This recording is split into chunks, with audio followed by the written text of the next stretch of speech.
So in a recent post, P2B has actually exposed why Tinubu ran to France recently. Why Tinubu is in France. He made it clear, he said it some time ago, that it is very bad for our president to live on a private visit while he is not on any form of vacation. And the thing actually caused stir online, especially among Tinubu supporters. You see it. The truth is that P2B has been a very strong opponent or opposition to this APC, and he has been the person checkmating them. In fact, without him checkmating these people, you see, by now it would have been on another level. The one that we're experiencing will be small, you see, compared to what would have been the case if P2B hadn't been checkmating these people. You see it. So he pointed out that Tinubu actually traveled to France for medical purpose. Yes, he made that tweet or he made that post while he was trying to send his condolences to Namibian president who lost his life. After 3 days, he came back from his medical trip. You see it. One problem with these African leaders is that they don't fix their country. They mess up their country, and then when they are in trouble, they begin to run to Western world, the Western countries, especially for treatment. Our Jagaban said that he is the Jagaban of Lagos, that he built Lagos and all that. At the end of the day, he is running to France for treatment because he is sick. And I don't know when Nigerians will learn. They keep repeating the same mistake.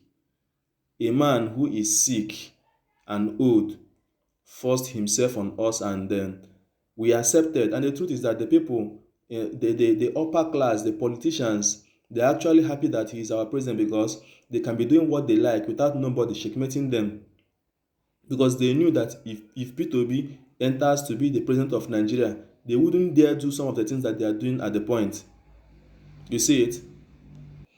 You see, they just wanted somebody who they can actually control. Somebody, a clown that they can actually control. You see it? Remember during election, this man couldn't even stand any form of interview or manifesto. He couldn't come to tell the people what he has for them. He was dodging it. And it was clear that this man is sick because one of those his rallies, it was alleged that when he stood up from his seat, people started seeing urine. It shows that this man is really sick, but he was pushing himself. You see it? My grandfather's age mate who is supposed to relax and allow people who have the strength and the ideas to take Nigeria to a better place. No, they wouldn't. This is the same problem. This is the problem that we are facing in Africa. You see it? A particular person wants to be in power till he dies, till 100 years. That person wants to be in power. And then we tell ourselves that the youths are the leader of tomorrow. How are they going to be leaders of tomorrow when the old people who are supposed to retire and rest and watch the youths take the country has refused to do so? Now he's traveling to France. He's running to France for medical checkup and treatment when he claimed that he has built Lagos. So he built Lagos and he forgot to build the medical sector. That's the truth. Did he forget to build the medical sector in Lagos? Because if he had done that, he wouldn't run to foreign country or Western country for his treatment. He should do that in Nigeria. He should be proud of what he has built here in Nigeria and not running to any Western country for treatment. And yet you will still see gullible people who will come out to still support him. You see it? A man who couldn't even build a good medical sector in Lagos. So that at least now that he is sick, now that he needs medical attention, he should have gone there to take the medical attention and not traveling abroad with public fund. You see it? That's the problem. Some of them are sick and they still want to become president, they still want to become senator, they still want to become governor so that they'll be using the public fund to take care of themselves. That's the problem. And some of these politicians, they still allow that because they are gaining from it. You see it? A few days ago, Aisha Yusuf made a statement and everybody, some gullible Nigerians are chasing her up and down. She said that we don't have a president here in Nigeria. And people like Dr. Kemi, who is a journalist, has said that the DSS are after her. This is what we see when you say the truth. I believe in Western world there is freedom of speech, but here in Nigeria there is no freedom of speech. When you say the truth, you become enemy of the country because you have said the truth. Even in the face of these challenges, our president is not in the country. He traveled for medical attention without even telling the country the truth. That's the point that's what P2B is trying to point out.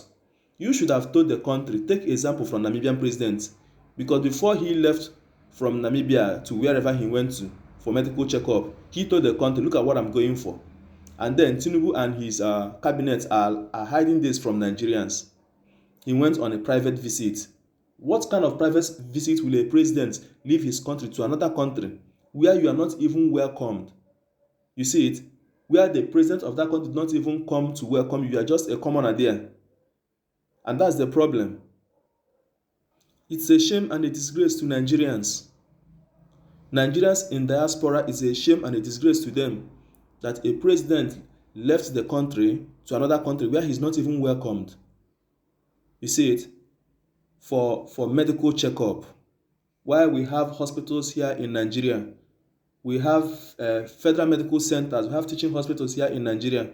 Why are they not well equipped? Why are there not well qualified doctors? Because the education sector is also messed up. The doctors that we are training there are messed up. They don't even know what they're doing, even though some of them actually know what they are doing.